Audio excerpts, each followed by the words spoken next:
एक किसान की कहानी। यह कहानी है एक किसान की जो कि बहुत मेहनती था। वो बड़ी मेहनत से खेतों में अनाज उगाता था और उसकी देखभाल करता था, पर अक्सर ही उसकी फसल खराब हो जाती थी। कभी सूखा पड़ जाता, कभी बाढ़ आ जाती या कभी तेज धूप और कभी आंधी। कोई ना कोई वजह से उसकी फसल खराब हो ही जाती थी। एक दिन किसी पेड़ के नीचे बैठकर अपनी बर्बाद हुई फसल को देख रहा था और तभी वो गुस्से में आसमान की तरफ देखकर भगवान से कहता है कि मालिक, आपको सब बहुत महान मानते हैं और सबसे ज़्यादा ज्ञानी मानते हैं। कहते हैं कि आप सब जानते हैं, लेकिन मुझे ऐसा लगता है कि आपको कुछ भी नहीं पता। मुझे ये लगता है कि आपको तो ये भी नहीं पता होगा कि फसल कैसे होती है।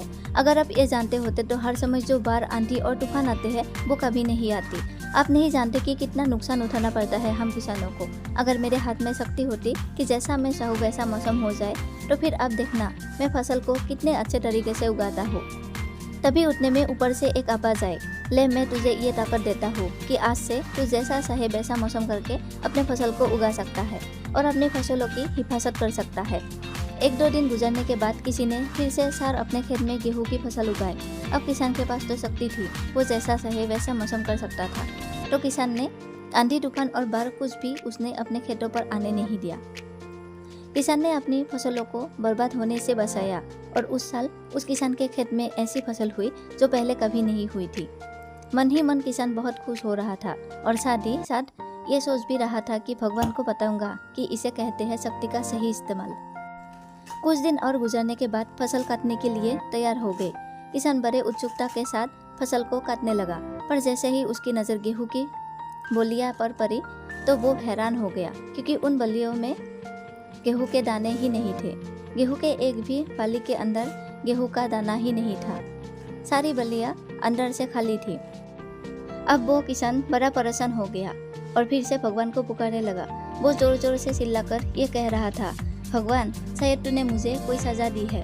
तभी ऊपर से आवाज आई कि मैंने तुम्हें कोई सजा नहीं दिया है, बल्कि इसकी जिम्मेदार तो तुम खुद हो। तुमने अपने पौधों को संघर्ष करने का मौका ही नहीं दिया। ना तो तुमने उन्हें आंधियों से जूझने दिया, ना ही तेज बारिश से सहने दिया और ना ही धूप में तपने दिया। एक भी चुनौती का सामना तुमने उन्हें नहीं करने दिया, इसलिए सारे पौधे अंदर से खोखले रह गए। जब आंधी, तूफान, तेज बारिश और धूप पड़ती है तभी ये पौधे संघर्ष करते हैं और इसी संघर्ष से ताकत पैदा होती है, जिसमें पावर होता है, एनर्जी होती है और इसी संघर्ष से गेहूं का दाना बनता है। तूने उन्हें बुरे वक्त से गुजरते ही नहीं दिया।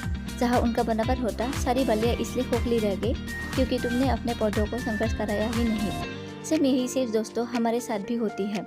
इस कहानी से हमें यह सीख मिलती है कि बुरा वक्त जो आता है, जिसे लोग संघर्ष कहते हैं, स्ट्रगल कहते हैं, यही से एक इंसान की तरक्की होती है। आपको पता होगा कि जब एक डायरेक्टर कोई मूवी बनाता है तो डायरेक्टर सबसे डिफिकल्ट रोल अपने बेस्ट एक्टर को देता है। तो जब भी आपको ऐसा लगे कि आपकी ज़िंदगी में तकलीफ है, बहुत ज़्यादा प्रॉब्लम्स हैं और आपकी किस्मत खराब है, तब खुश हो जाए, क्योंकि उस भगवान ने ये सारी प्रॉब्लम्स आपकी लाइफ में ही क्यों दिया है, क्योंकि उसे पता है कि आप इन सबको पार करके आगे निकल सकते हो। और ज़रा सोच कर तो देखिए कि अगर आपकी ज़िंदगी में कोई प्रॉब्लम ही ना हो, कोई संघर्ष ही ना हो, तब ज़िंदगी जीने में मज़ा ही नहीं आता है। उम्मीद है कि आपको ये very heart touching story in Hindi पसंद आया होगा। इस स्टोरी को अपने दोस्तों के साथ भी ज़रूर शेयर करें। Thanks for watching. Bye bye.